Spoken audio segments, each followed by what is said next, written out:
Olá, sejam todos bem-vindos. Eu sou o professor Gerry, professor de Geografia. Vamos fazer então uma revisão para o Enem, trabalhando hoje a Geografia Física em seus vários aspectos. Vamos lá? Vamos começar então dentro da Geografia Física. Então, da Geografia Física, vamos trabalhar então alguns aspectos. Começando primeiro pelo aspecto do planeta. Vamos começar primeiro pela geologia. Professor, o que é geologia? Geologia, a grosso modo, é aquilo que você não vê. Bom, por que você não vê? Porque são forças internas em relação às forças externas. Então, geologia vai trabalhar justamente o quê? Vai trabalhar a estrutura interna do planeta. Muito bem. Você, não é, já assistiu uma televisão sem controle remoto? Se já assistiu muitas vezes? Claro que não, né? Qual é o seu sonho? Deitar no sofá, deitar na sua cama, apertar o controle remoto, o botãozinho e a televisão trocar de canal, aumentar o volume. Então, você não foi até a televisão para tocar na televisão, para trocar de canal ou aumentar o volume. Você fez remotamente, ou seja, num controle remoto, à distância. Tudo que nós estudamos no planeta também só é possível em loco, ir ao local e provar o que você está estudando? Não. Pode ser, então, de duas formas, a forma direta ou a forma indireta. Então, tem muitos lugares do planeta onde o homem não esteve, mas ele imagina, estuda, não é? E chega à conclusão que aquele lugar pode ser daquele formato que nós imaginamos ser. Não é? Se nós pegarmos os dinossauros têm o esqueleto do dinossauro, não tem a cara do dinossauro. A cara é mais artística, mas o esqueleto é do animal. Aquele tamanho é do animal, porque ele deixou um vestígio. Então, o homem trabalha justamente com esses vestígios. E qual é o grande vestígio histórico que o planeta pode deixar? As rochas, né? As rochas são, portanto, esse vestígio, essa história do planeta registrada, concretizada, consolidada nessas formações rochosas. Então, nem sempre o estudo que o homem faz é um estudo direto, pode ser um estudo indireto também. Então, nós sabemos que o planeta Terra se formou há mais ou menos 4,5 bilhões de anos atrás. As teorias divergem, são bastante grandes, né? Umas mais, outras menos aceitas, para o surgimento do planeta. Aliás, para o surgimento do Sistema Solar também há controvérsia. A teoria mais aceita, que é a teoria do Big Bang, né? Onde toda a energia estava concentrada num único foco, a energia estava tão densa que um belo dia aquilo explodiu, a explosão primordial. E na explosão primordial, não é, as matérias, portanto, foram se expandindo, formando o que nós conhecemos para o universo. E num cantinho dessa expansão, num cantinho dessa matéria nova criada, que é o universo, uma partícula se encontrou com a outra partícula. Nós sabemos que Isaac Newton diz, né, que quanto maior a massa, maior é o poder de atração. E aí essa massa que foi se juntando no cantinho desse universo, juntou mais massa, que juntou mais massa, que juntou mais massa. E o choque das partículas anima essa nuvem de gás e poeira cósmica no movimento de rotação. E ela começa a girar, começa a girar, começa a girar. Perde parte da matéria, que por sua vez começa a girar, e perde parte da sua matéria, que gira, gira, gira. Então nós temos um movimento de rotação. Por quê? Pelo choque das partículas daquela nuvem de gás e poeira cósmica. Então essa teoria é de um francês chamado Laplace, é a teoria da hipótese nebular, de que o Sistema Solar surgiu há mais ou menos 4,5 bilhões de anos atrás, num universo que havia se formado há mais ou menos 15 bilhões de anos atrás. Né? Muito bem. E quando essa massa foi jogada do núcleo central, é claro, a maior massa ficou concentrada no Sol, que não é um planeta, é uma estrela, é uma massa gasosa que está queimando, portanto, a sua matéria. E aí nós temos os planetas terrestres, entre eles o cara chamado de planeta Terra. Mas quando o planeta Terra estava na sua fase evolutiva, ele não era o que nós conhecemos como hoje. Aliás, ele ainda está em transformação. Ele era uma bola incandescente, o material estava fluido, o material estava pastoso, e ao longo de todo esse período ele foi perdendo energia. E perdendo essa energia, né, esse material fluido e pastoso tende a se consolidar, enrijecer, endurecer, criar, portanto, uma casca. Então o planeta Terra passa a ter uma casca, né? Essa casca nós levamos, né, damos o nome de crosta. Então nós temos aqui a crosta, ou como você queira chamar, de litosfera. Lito quer dizer pedra, esfera de pedra. Então nós temos uma primeira camada chamada de crosta, não é? A crosta. E essa crosta é dividida em dois pedaços. A crosta continental e a crosta oceânica. A crosta continental e a crosta oceânica, não é? A crosta continental um pouco menos espessa, a crosta oceânica um pouco mais espessa. A espessura média é de mais ou menos 100 quilômetros, né? 100 quilômetros. Eu posso encontrar na crosta oceânica uns 30, posso encontrar na crosta continental uns 70. É só uma média, não quer dizer que seja sempre assim. Então, essa crosta também recebe o nome de litosfera, não é? Que é uma esfera, lito quer dizer pedra, a esfera de pedra. Criamos então uma casca, literalmente aqui uma casca fininha, se a gente comparar com o restante do nosso planeta, né? E aí, o planeta perdeu temperatura de fora para dentro, quer dizer, ficou mais frio fora e ainda permaneceu quente lá dentro. É como se fosse fazer um bolo. Você tirar o bolo do forno, o que acontece? Quando você tira o bolo do forno, a casca do bolo entra em contato com o ar atmosférico, então ela vai se resfriando mais rapidamente. Você pode até colocar o seu dedo na casca do bolo sem se ferir, mas quando você corta uma fatia desse bolo, sai uma fumacinha lá de dentro, é mais ou menos o nosso planeta. Então aqui nós temos uma outra camada do planeta, né? Uma camada fluida, uma camada pastosa, uma camada do material de origem do nosso planeta, né? Uma camada cheia de magma. O magma, quando chega em superfície, troca de nome, nós chamamos de lava, né? Então nós temos aqui uma segunda camada, chamada de manto, não é?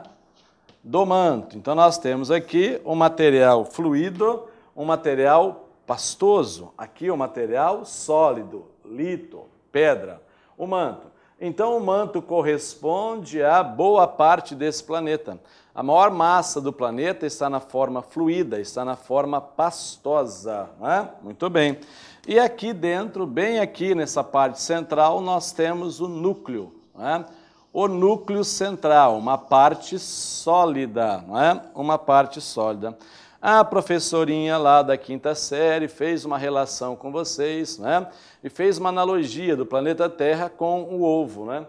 O ovo de galinha, né? Nós temos aqui, portanto, a casca do ovo, que é bem fininha.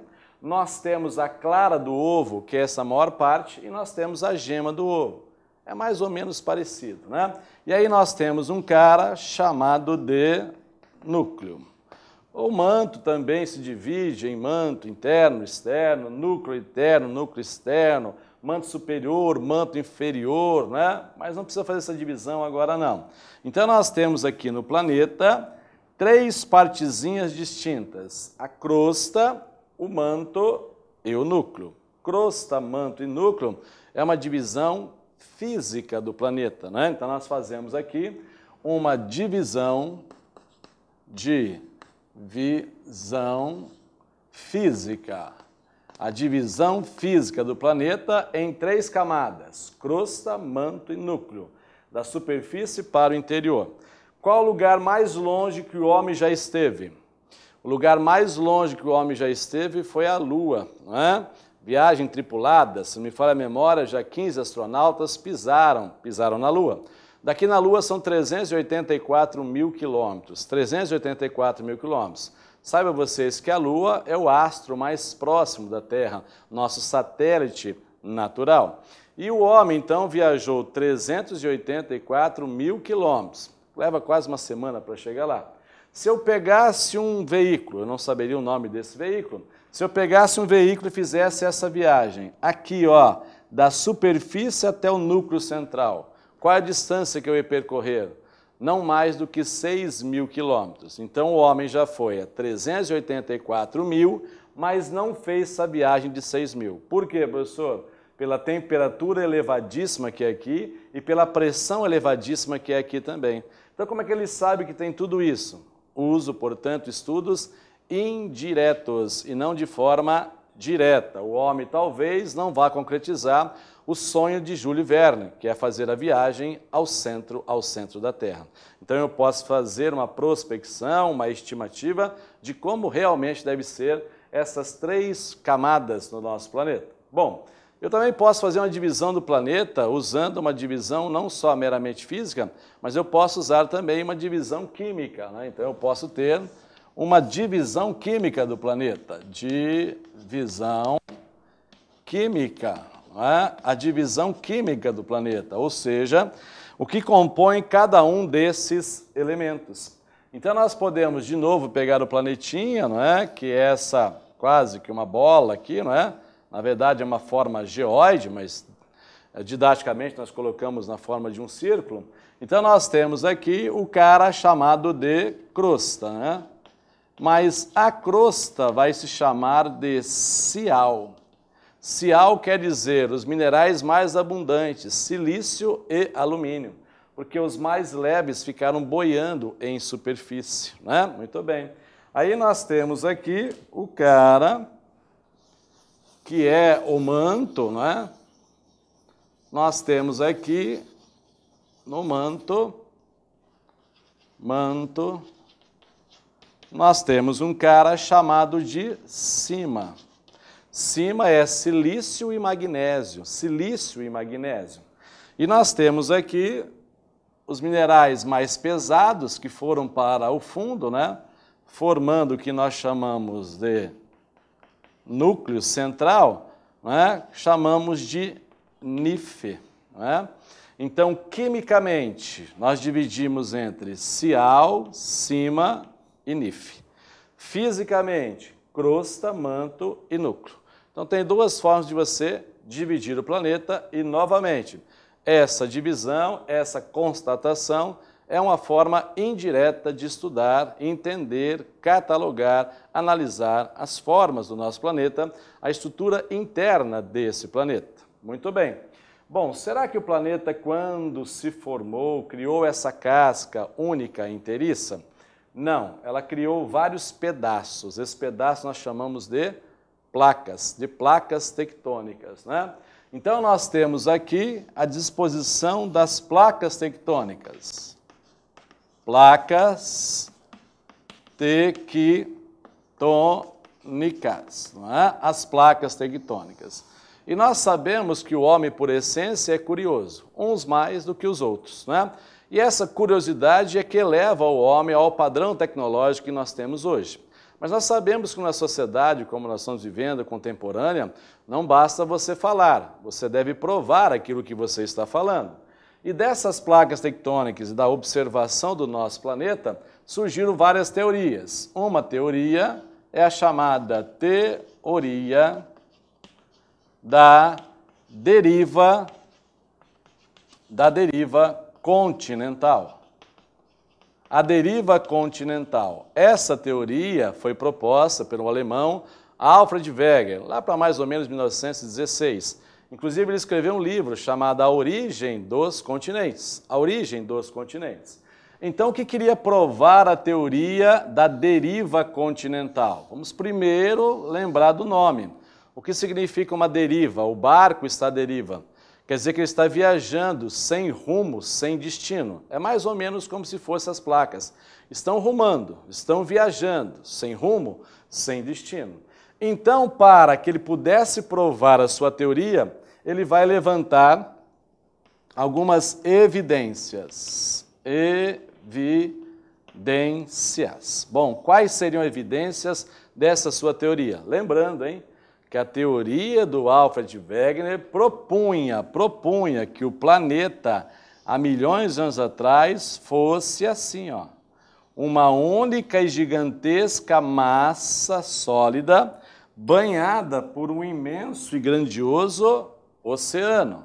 Então, o planeta seria, na visão, né, de Alfred Wegener, mais ou menos assim.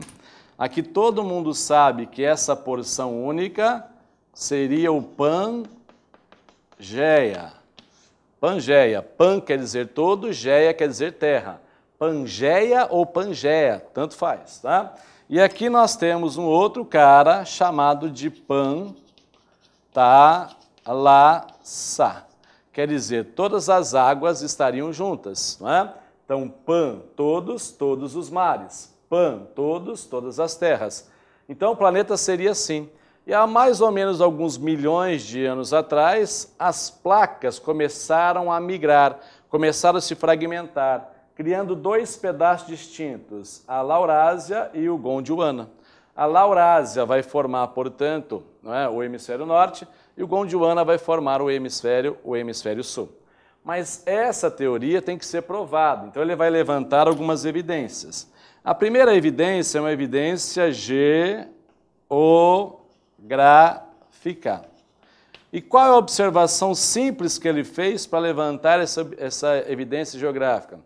É a observação do mapa mundi. Para isso ele usou o mapa mundi de Mercator, né, que dispôs todas as partes emersas do mesmo mapa na mesma representação. Ele observou mais atentamente o contorno dos continentes. E aí foi fazendo um recorte, como se fosse ali um quebra-cabeça, né? E ele foi juntando as peças, e as peças foram se encaixando. A peça que se encaixou mais perfeitamente foi a África com o continente americano, na América do Sul. Então, peraí, essas placas estariam juntas e agora se separam, porque o contorno são muito coincidentes. Então, a primeira evidência é uma evidência geográfica. Então, ele teve que ir na África e teve que vir para o Brasil também para levantar essa sua evidência. Qual outra evidência que ele fez? Uma evidência geológica. Ele fez um estudo geológico, que tipo de rocha tinha no Brasil, que tipo de rocha tinha na África. Constatou o quê? Que era o mesmo pacote rochoso, da mesma idade, da mesma estrutura e da mesma disposição. Só poderiam estar juntos e agora, no futuro, se separaram, né? Num passado geológico, há milhões de anos atrás, os continentes estavam juntos, agora se separaram. Muito bem. E a outra evidência qual foi? Também observando o Brasil, também observando a África, litoral africano, litoral brasileiro, né? Então, uma evidência paleontológica. Que evidência paleontológica é essa? Animais. Animais da mesma espécie habitando o Brasil e a África, e não eram animais marinhos. Então, como é que pode animais estar no Brasil e estar na África se não eram animais marinhos? Como é que eles atravessaram o Atlântico inteiro? Possivelmente há milhões de anos atrás não tinha Atlântico, então eles habitavam a mesma e única porção de rocha, e elas se separaram. Muito bem. Então, levantou 3 evidências bastante agora aceitáveis e consistentes. Mas aí chegou no dia de provar, portanto, a sua teoria, tem sempre alguém que faz uma pergunta que talvez você não saiba responder.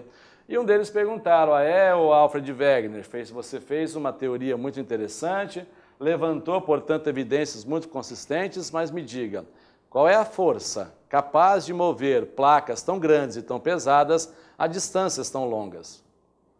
Bom, nesse momento, o Alfred Wegener não sabia responder. E aí ele caiu na besteira de afirmar que o movimento se daria pelo campo gravitacional da Lua. E aí, fisicamente, provamos que isso não seria suficiente. Então, a sua teoria caiu, portanto, em desuso. Não foi aceita na comunidade científica internacional, porque ele levantou a evidência, mas não conseguiu provar efetivamente a sua teoria. E quando que isso aconteceu? Aconteceu no pós-guerra. Nós sabemos, então, que as guerras trazem para a gente um legado muito importante de tecnologia, mas também um legado de morte, um legado de conflitos e destruição. Nós vamos pegar o lado, portanto, bom, né, desse momento de guerra. Como é que eu posso, por exemplo, né, atingir um submarino debaixo d'água se eu não estou vendo?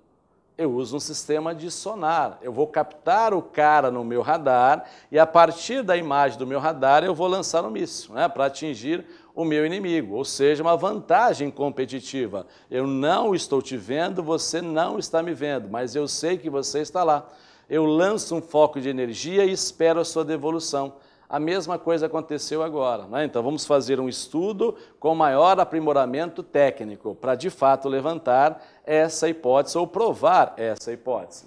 Então nós temos aqui no pós-guerra, a partir de 1945, nós temos então uma nova teoria, a segunda teoria, que é a teoria da tectônica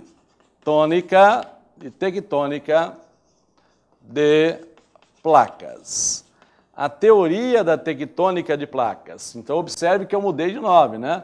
A teoria da tectônica de placas. Professor, que teoria é essa? Essa teoria vai provar fisicamente agora por que as placas tectônicas de fato se movem. Então, nós temos um planeta, nós temos então do planeta, nós temos o manto, que é fluido, que é pastoso, isso quer dizer que ele tem uma dinâmica, não é? Nós temos aqui o núcleo central. E entre essa parte que é sólida e essa parte que é sólida, um material que tem uma dinâmica, que tem uma fluidez. Então, o que acontece? Este cara é muito quente, uma lava chega em superfície a quase 1000 graus, né? Muito bem. Esse cara é mais frio. Então, o que acontece no contato com quente com frio? Há um movimento de convecção, de subida e descida. Então, nós vamos criar aqui uma série de correntes, as chamadas correntes convectivas. As correntes convectivas. Então, o que é uma corrente convectiva? É como você, por exemplo, na academia, que vai andar naquela esteira. Você anda e não sai do lugar, né? Porque você tem, portanto, um sistema que faz girar essa esteira. A mesma coisa acontece aqui. Então, nós temos as correntes de convecção. E as correntes de convecção explicam, portanto, agora, fisicamente, por que as placas tectônicas se movem. Então, o quente do manto encontra-se com o frio da litosfera, da crosta, e provoca uma movimentação. E quem está sobre o manto? Quem está sobre o manto somos nós, os caras chamados de placas tectônicas da litosfera. Então, vai se movendo de acordo com o movimento do magma. Nós, que estamos aqui no Brasil, nos afastamos da África entre 1 centímetro e 1,5 centímetros por ano. Isso quer dizer que o Oceano Atlântico está aumentando. Isso quer dizer que Brasil e África, que estavam juntos, agora se separam e separam cada vez mais. Até daqui a alguns milhões de anos, nós temos um novo arranjo, ou talvez um novo encontro das placas tectônicas.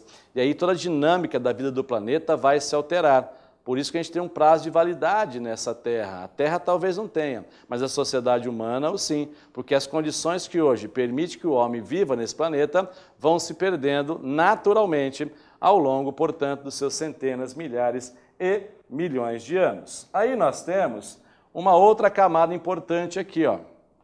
E aí nós descobrimos que nós temos uma outra camada importante aqui, ó. É uma camada intermediária entre a litosfera e entre o manto. Essa camada é que permite a movimentação das placas tectônicas. É a astenosfera. Então, é justamente na astenosfera que acontece, né?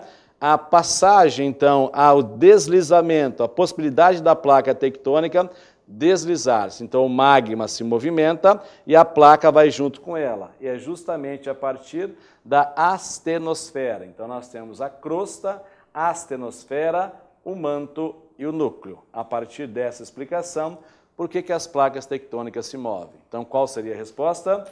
Influenciados pelo movimento de convecção do magma. Muito bem? Beleza, gente? Espero ter ajudado. Um abraço. Até a próxima.